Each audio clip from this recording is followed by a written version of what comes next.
Atiku Abubakar and a few northern elites who have for decades held political power but did nothing, absolutely nothing, to alleviate the under-education and attendant impoverishment in northern Nigeria for political purposes are at it again. They have armed the weapons of religion, tongue, tribe, and poverty as they convince millions of poor northerners that a southern President Tinubu hates them and is the cause of their poverty. On a daily basis, they are spreading deliberate falsehoods against not only President Tinubu, but against all potential southern aspirants like myself for the office of president.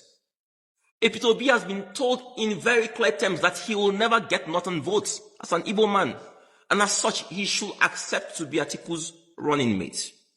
In order to weaken the South, they have now drafted in former President Johnathan into the race, who is alleged to be offering Peter Obi the position of coordinating minister of the economy for him to support his ambition. In all this, Nigerians are the losers because meritocracy, which can only thrive when ceteris paribus is in play, has been thrown out of the door. Because of a truth, ceteris paribus doesn't exist in the Nigerian ecosystem. Sadly, I am now here before you championing the cause of a southern presidency, a notion that before now was totally against all I believed in. Nigeria has indeed happened to me. I urge all Nigerians to resist former Vice President Atiku Abubakar and his co-travelers who don't believe in an equitable Nigeria. We must all come to equity with clean hands and sincerity of purpose. We don't burn our houses because we want to kill rats and cockroaches. Sometimes we just need to make our houses clean so that rats and cockroaches live on their own.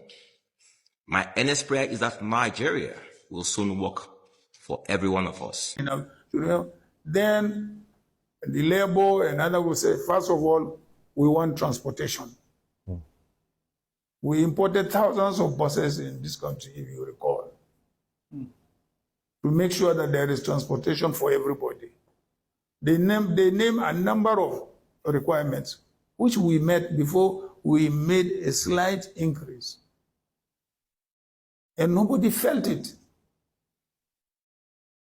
And then we went to the phase 2 of it.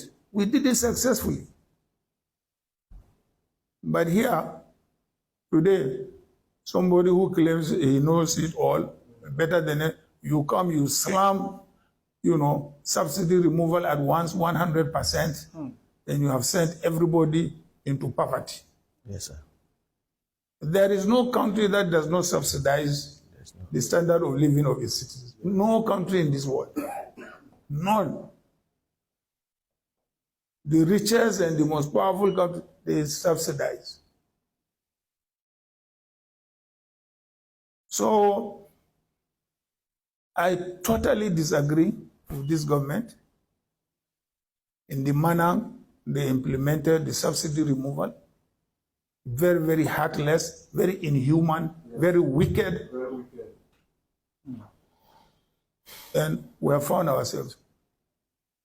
You remove subsidy in petroleum products. You remove subsidy in light. You increase taxes. How? They don't come together. No. Nigerians should stand up. Who are the Nigerian? We are the Nigerian. Outside and inside the country, stand up and speak for your country. Yes, because this thing can keep on repeating itself. How many people came out to contest for presidential election? How many people buy the form? So this kind of thing, sometimes I feel like these people are just doing it for their own pockets, so that their generation, 7 generation day to come would never lack anything. What about the masses that fought for them? What about our upcoming children? What about our siblings? See, it's not everybody that have the ability or opportunity to travel outside the country. If you are outside the country already, please make it a duty. Do election, come. Let's do something that it will shock even the INEC people. Let's do this thing that vote count based on who you vote for. This is UN2 Media. We bring to you latest news, trending topic, celebrity G's. We talked about politics as well. We react to a lot of videos, social medias, what they talked about, or their opinion based on what is trending. And then again, we talked about Arise TV, Channel Television. Yes, we react to politics as a lot. And we talked about based on what is happening. At the end of the day, you will hear people different opinion. So please like, share, subscribe, and turn on your post notification bell so that you will get notified each time we upload a new video. Okay, I hope you like it here. And then let me know your reactions or your thoughts in the comment section. For now, watch the rest of the video. Nigerians and Southerners from everywhere to be able to vote against Tinubu, and not just vote against Tinubu, but stand to defend their voting in 2027. And if truth be told, the only person who has that is P2B. P2B is the only politician in this present age outside of Buhari who actually can boast of having a voting bloc that is solidly with him, that doesn't shift, doesn't go anywhere. Like year in, year out there, despite all that happened to them in 2023, the bloc, in fact, it has even grown larger than it was before. It has ballooned almost out of proportion right now. That's the only guy who can do that. And the president seems to be actually on a mission to Yorubanize the entire nation, which I have no idea who was advising him to do that, because in a nation as divided as Nigeria, where all the three major tribes are actually massive nations on their own, you cannot possibly do that. The best thing you should have done is to embrace what they call the federal character. If Buhari did not do it, why would you also toe the path of Buhari? Why not bring a change and say, Buhari didn't do this, but I'm going to do it? And nobody is saying that other people should be more in number in your regime than the Yorubas. As a Yoruba person, there should be more Yorubas in your regime. But to the point of having now up to 80 to 90% in some appointments are in favor of Yoruba against all the other tribes, it is mind-boggling. And that's where the problem is going to come from. And that's how you're going to see Nigeria come to a place of breaking. Because Tinubu must want to do his 2 terms. The man is stubborn. Everybody knows. Whatever it takes. And because he is such a stubborn guy that must have his way, and then we all know that the North has already declared openly, I am repeating it to you because I said it in that video, or in those videos, they have said it clear that you are not going to tell anybody to go to court, to Mr. President. We are not doing go to court again. When you hear that, alarm bells should go off in your head. The moment you hear nobody will accept go to court, just know that war is coming. It's as plain, as simple as that. Because the easiest way to declare that somebody has won an election in Nigeria is to tell you that, oh, you should go to court. And now the North has said we're not doing it. And you can imagine the cult followership of Mr. Obi, now, who I believe they are eventually going to declare as the presidential candidate with El-Rufai as VP, except if anything changes. I believe that with my heart that is what is going to happen. Now, imagine with that, there are countless Yorubas in the millions who are Obi support. In fact, Obi frontline supporters are from the Yoruba land. Obi frontline supporters are from Edo State. Frontline supporters from the Middle Belt. We talk about almost, Obi is almost like an archetype of the resentment of the Nigerian youths against the establishment, against the puppets that are ruling them every day, against the structure of corruption. See, is they trying to understand what just happened. And I told you, that something was going to happen, that the North has come to a place where they have decided that they can never trust Bola Ahmed Tinubu again. I told you that in those videos. I told you that no matter what happens, that the North is going to do whatever it takes to oust him in 2027. I even read for you where they made mention of what happened to Jonathan, who became a one-term president. And they even started referring to Tinubu as a one-term president. I told you that. And remember, I also told you how the Northerners were already discussing the possibility of having a viable Southerner to take the place of Tinubu. And I mentioned that P2B was the name that has been going around. That if they can have P2B and someone like El-Rufai, that is going to be a game changer that will knock Tinubu out of that place and make him a one-term president. I'm sure when you were watching me say those things in the video, you probably were like, what is this guy talking about? How on earth is this going to happen? But guess what? P2B and the El-Rufai I spoke about are members of the coalition. Voila, right? They are members of the coalition.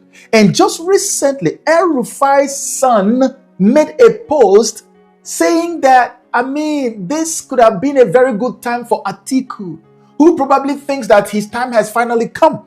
But that going by the cult followership of P2B's followers, that the only person who could unseat Tinubu in 2027 with the backing of a northerner who will serve as his vice president, a popular, prominent northerner, that the only person who could do it is P2B, El-Rufai's own son. Remember, we talked about P2B as president and then El-Rufai as vice president. Now his son is telling you in a tweet that the only person he thinks could actually win in 2027 having a northerner as a VP is P2B, not Atiku. So I remember weeks ago when I made a post to counter what my brother Kenneth Okonkwo was saying. I saw a post where Kenneth Okonkwo was saying that, that happened, that the best person to unseat Tinubu in 2027 is Atiku or a northerner. Or rather, I think he said a northerner. And it was so mind-boggling. I couldn't believe he would say a thing like that. You know why I couldn't believe that and I had to counter it immediately? Was because we have in Nigeria today, I explained this sufficiently in the previous videos. We have in Nigeria today a gentlemanly agreement that implies the northerners will rule for 8 years of a 4-year term each.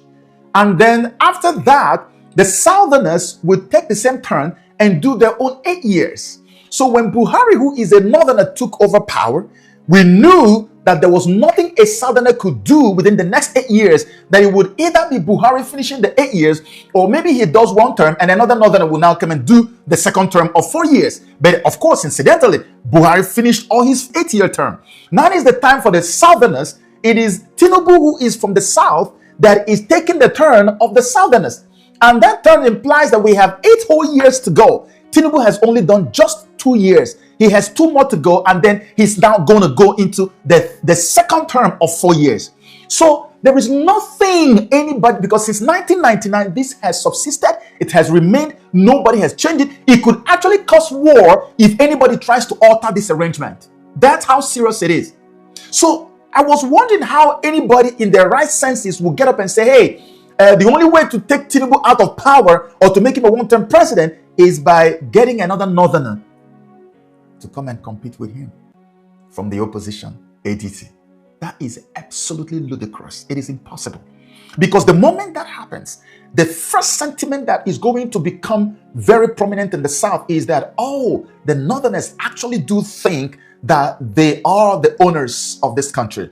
The Northerners actually feel like they are untouchables, like they are larger than life. Who do they think they are? You did your 8 years, you now want to take another 40 years from the one that belongs to the Southerners, so that it will be the Northerners have done like 12 years when the Southerners have done only 4 years. It doesn't make sense. In fact, the sentiment in the South is going to be so strong that even people who didn't like Tinubu or who don't like Tinubu at all will join to fight against that candidacy of the Northerner called Atiku or whoever it might be. Because it is not the time of the North. The North has finished their own time. It is now the time of the South. And so the only way clearly that anybody can possibly psychologically, emotionally, and then politically oust Tinubu in 2027 is by showing up with or bringing a candidate from the South who is very formidable and very viable and massively loved by the people, who has what it takes to even oil and generate a lot of sentiment from disillusioned Nigerians and Southerners from everywhere to be able to vote against Tinubu. And not just vote against Tinubu, they stand to defend their voting in 2027. And if truth be told, the only person who has that is P2B. P2B is the only politician in this present age outside of Buhari who actually can boast of having a voting bloc. that is solidly with him, that doesn't shift, doesn't go anywhere. Like year in, year out there, despite all that happened to them in 2023, the block, in fact, it has even grown larger than it was before. It has ballooned almost out of proportion right now. That's the only guy who can do that.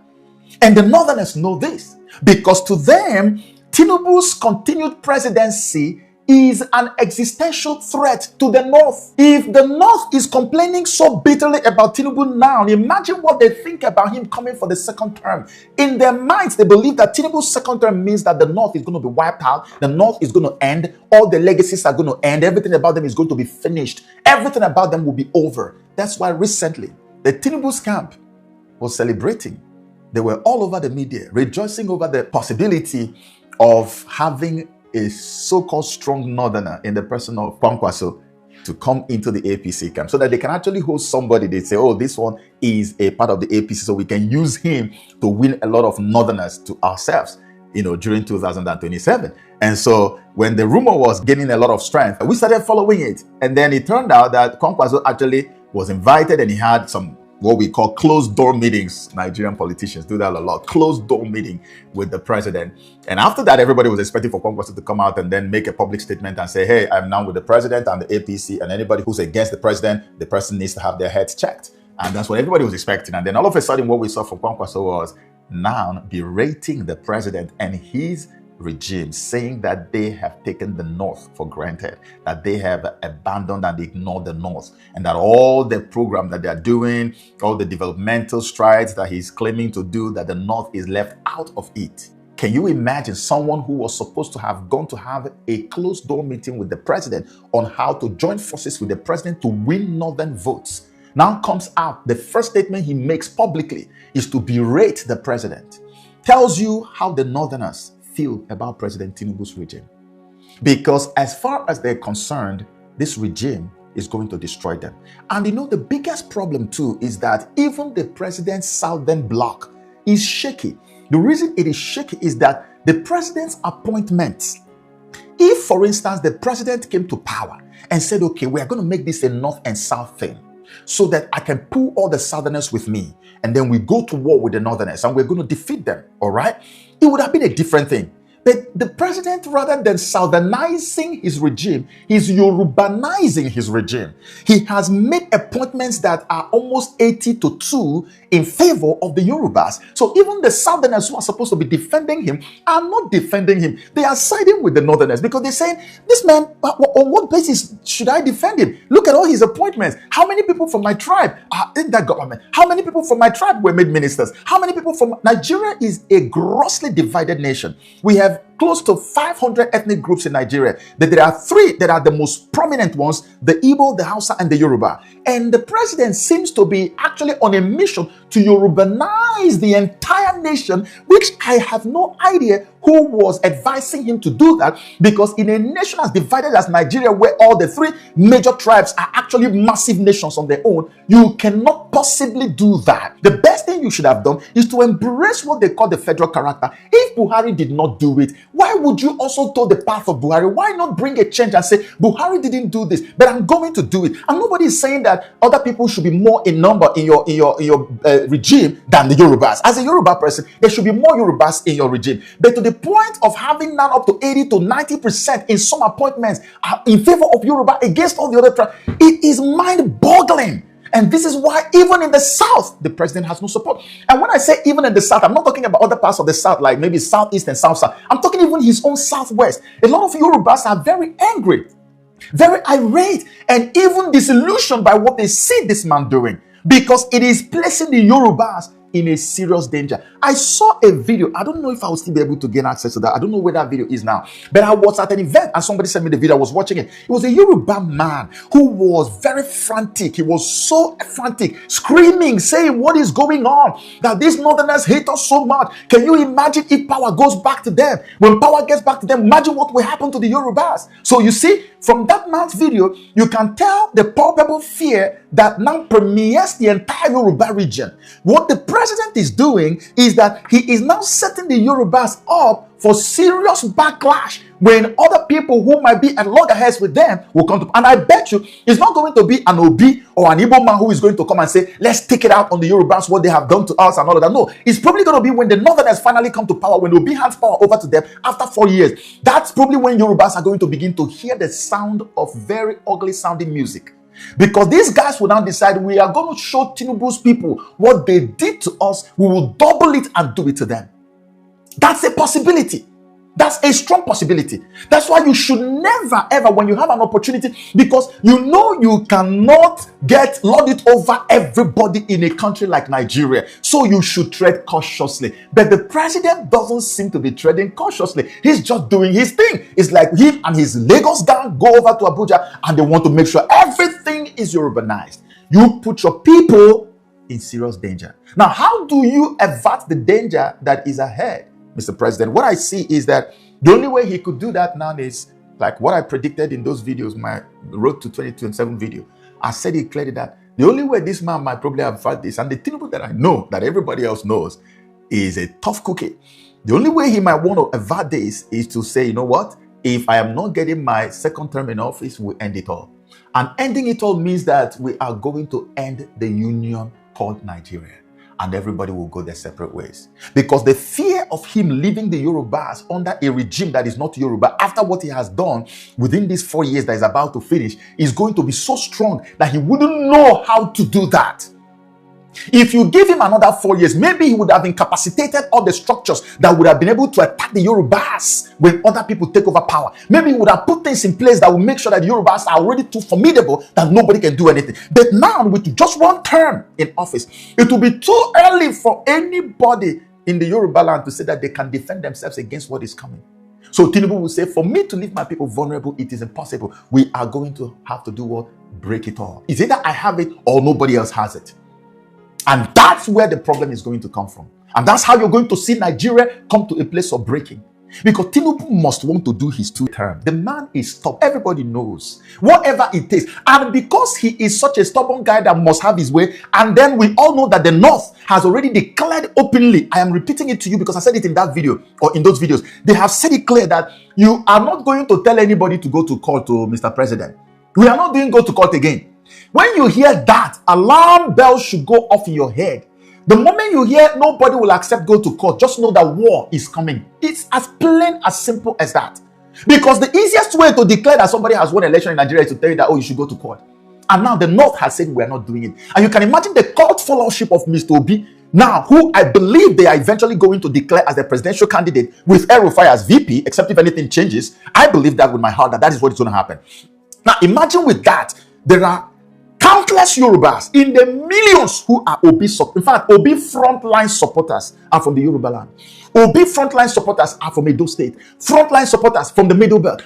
We talk about Obi is almost like an archetype of the resentment of the Nigerian youths against the establishment, against the puppets that are ruling them every day, against the structure of corruption in Nigeria. Obi is an expression of those things, those sentiments. So Peter Obi is not even a candidate for himself. He's a candidate that represents the feelings and the anger and the frustrations of the Nigerian youth. So they are the ones carrying him and saying, go there for us. He's not going on his own. He's not going for himself. He is going on behalf of the Nigerian youths who are so disillusioned.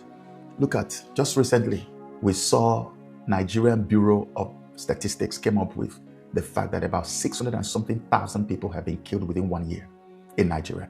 And 2.2 million, a whopping 2.2 million people abducted in a nation where, if you come today, the most visible activity you see in Nigeria is election campaigning taking place. President is having meetings with social media influencers, planning and plotting for 2027. But 2.2 million people have been abducted within 1 year. 600 and something even in active war regions around the world, they don't deal with such numbers. This is why Nigerian youths are like, no, Obi, go for us. You didn't choose yourself. We chose you.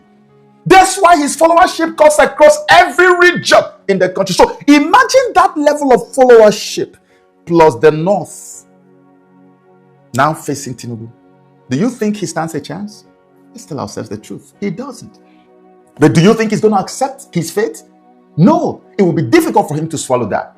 And so rather than swallow the outcome that we all know would happen with this kind of followership, if the ADC eventually takes Obi and El-Rufai, who is a strong northern politician, Tinubu will decide we're going to end it. We'll fight it to the end. And that's when you're going to see Nigeria go like this. The 2014 thing that we expected would have happened, which we all say to everyone who cares to know, that the edict that established Nigeria as a nation was a trial edict and was meant to last 100 years between 1914 and 2014. I've read it for you in my previous videos. And by 2014, they fought so hard to make sure that we didn't have any discussion about it. Now it looks like in 2027, rather than even have a discussion, we're going to have it practically take care of itself. This is where we are as of today with respect to the previous video that I made regarding 2027 in Nigeria. And so, in closing on this part, 2027 is going to be an unusual year, an unusual election year. 2027 is going to be insane. Mark my words. I say this again, except if anything changes. Barring all unforeseen circumstances, P2B and El-Rufai are going to emerge as candidates for ADC. If they don't emerge, if it is not P2B and El-Rufai or P2B and someone else from the north, it will just be, I will conclude completely that Tinubu funded the setting up of the coalition ADC. 110%. Because there's no northerner that will come as a candidate that will not mean that Tinubu has won his second term in office. And I know that genuinely these guys want to oust Tinubu, so they're going to make Obi the guy. And when they do that, I want you to pay attention to what I'm saying because I'm closing. When they do that, the moment they make it official, Igbos in Yoruba land, you better get ready. You have seen it already, right? You've seen the bigotry, you've seen the action. They are going to unleash mayhem on Igbos, most Igbos that are in the region. Because now you're dealing with a war horse that is taking a lot of blows. That horse is going to kick in every direction. Even kick at his enemies and at his friends. He's going to kick everywhere. Most of it is going to be frantic. But the kick is going to happen. So you better be psychologically prepared for what is to come. If you're an Igbo person or you're a Southerner in Lagos, Nigeria, and parts of Southwest. Because this is going to happen. So be careful. We are in an unusual season in Nigerian political system. A very, very unusual season. I've never seen a season like this. And I make these videos because I want to prepare people. I don't want anybody to say, oh, we never expected that this was going to happen. No, you better expect it because it's going to happen now. We are there now. That's why they started campaigning by January of 2025 for an election that will take place in 2027 because they know the stakes are way too high. Be prepared. There is going to be a major national emergency all over the country because of this election. It is not going to be an election, it's going to be a war. That's why they are already having meetings with influencers, both online and on ground. It's going to be war. Don't call it election, call it warfare. It's a revolution. Be prepared.